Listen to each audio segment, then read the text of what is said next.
The 2020 NBA draft was one of the most unique drafts in NBA history, given the draft was done virtually. All players were selected and announced while they watched from their homes. There was no in-person NBA draft combine. A lot of it was done by scouts watching players via Zoom. For the players coming out of college, there was no March Madness tournament to showcase their skills. And so because of this, it was arguably one of the most difficult drafts for NBA teams to really assess the talent pool of prospects that had been declared for the draft.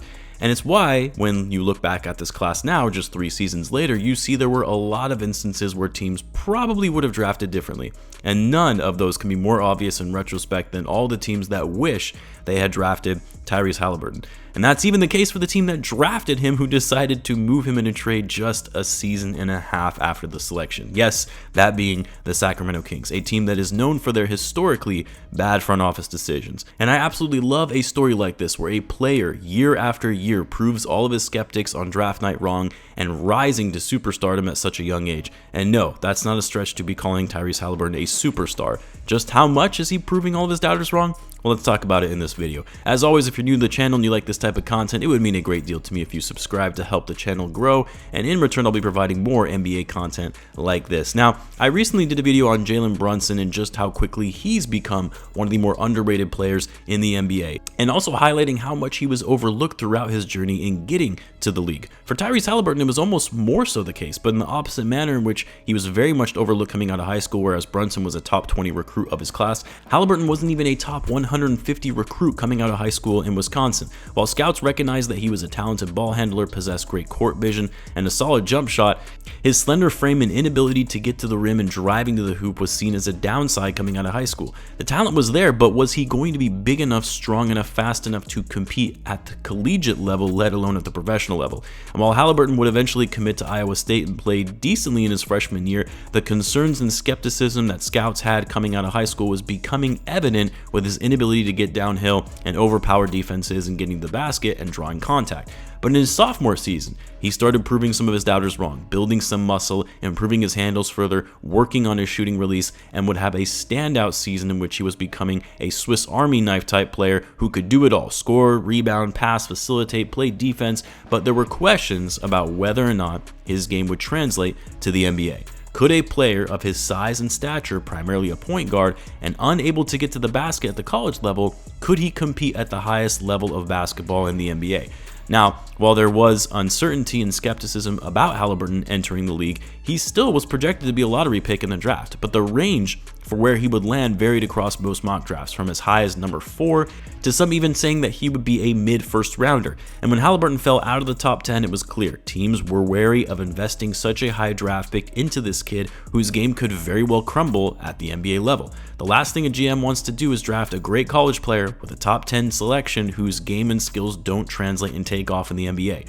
The Sacramento Kings took that gamble and drafted Haliburton with the 12th overall pick, and right away, Haliburton quickly let all the skeptics know that he wasn't the player they were making him out to be. He responded to all of the uncertainties about his game by having a standout rookie season, putting up over 15 points per game on high efficiency, impeccable court vision, and a great connector piece to De'Aaron Fox in maximizing his skills, playing with a ton of confidence and looking NBA ready and in form. But oddly enough, for the Kings, there were questions as to whether Haliburton and Fox would fit well together long term, both playing the same positions, similar styles of play, and so the Kings chose to move Haliburton in a blockbuster deal that would net them star center Domantas Sabonis from the Pacers.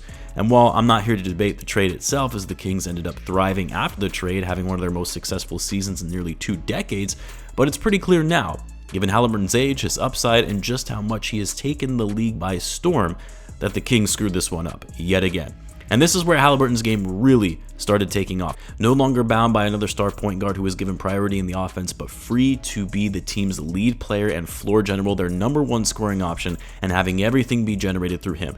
In just his 3rd season, Haliburton would become an all-star, averaging over 20 points and 10 assists per game, shooting 40% from 3 on over 7 attempts per game. Haliburton would play well enough that in a small market like Indiana, they knew they had a rising star on their hands and would do whatever they could to keep the future of their franchise by offering him a rookie max extension valued at $260 million.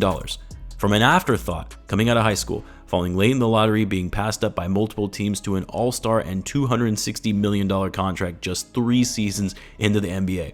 But putting up great numbers and being a threat on a nightly basis for your opponent is one thing, but how your game translates to winning is another. And for Haliburton having a breakout season and bringing some attention and excitement to the Pacers fans, missing out on the play-in and still having yet to see the playoffs for this budding star, it was time to show that he was more than just the flashy numbers, but can actually impact winning and getting the most out of his teammates.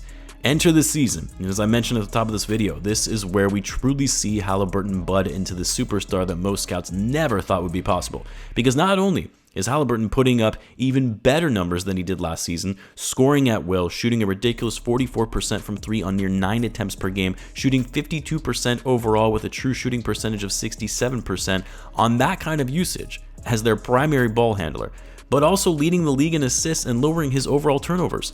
Just incredible. But despite the off-the-chart numbers, Haliburton is doing something quite frankly we haven't seen in the league before, generating so much offense between his scoring and passing that he's gotten the Pacers to average 128.4 points per game, the most in league history and by a wide margin. But not only that, he is the Pacers' #1 offensive rating in the league of 123.3, the highest offensive rating the NBA has ever seen in its history.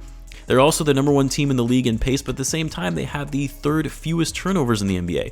The Pacers are one of the top 3-point shooting teams in the league by volume and percentage, shooting 39% from deep on 40 attempts per game. But crazy enough, they're actually 1st in the league in 2-point field goal percentage, and field goal percentage overall at that. Simply because the Pacers are so deadly from outside and take so many threes that defenses are forced to put so much focus and attention on the perimeter that the Pacers, again, led by Haliburton, is easily able to draw defenses away from the paint by having the court vision to find those cutters, getting open looks at the rim, or getting it inside to Miles Turner, who is a great finisher at the rim. A team that is the fastest, most efficient offense we have seen in NBA history is in large part thanks to Tyrese Haliburton, who is the offensive engine that makes everything go. And guess what? It's leading to more consistent winning for the Pacers, who have leapfrogged many Eastern Conference teams that finished ahead of them last season and are poised to make the playoffs for the first time since 2020. Now, that said, the Pacers defense is pretty atrocious, which I guess we should expect to an extent. We're seeing the best offensive team in NBA history run the floor. Not a lot of focus is going to be placed on the defensive side of the ball. And really for the Pacers to take that next step into being true contenders, they have to work on their defense because everything changes on offense come playoff time. The game slows down quite a bit. But for now, the Pacers have to be one of the most exciting, high-octane teams we have seen in the league in years. And the guy who so many people overlooked entering the league is leading the way, taking this team to a new level, and I cannot wait to see more from this kid who still hasn't even entered his prime yet at the age of 23, and is already leading his team on pace to be the best offensive team in NBA history. I am curious to hear what you guys think. Do you think Haliburton and the Pacers can sustain this over the course of the whole season? Let me know in the comments. As always, be sure to subscribe, and I'll see you in the next one.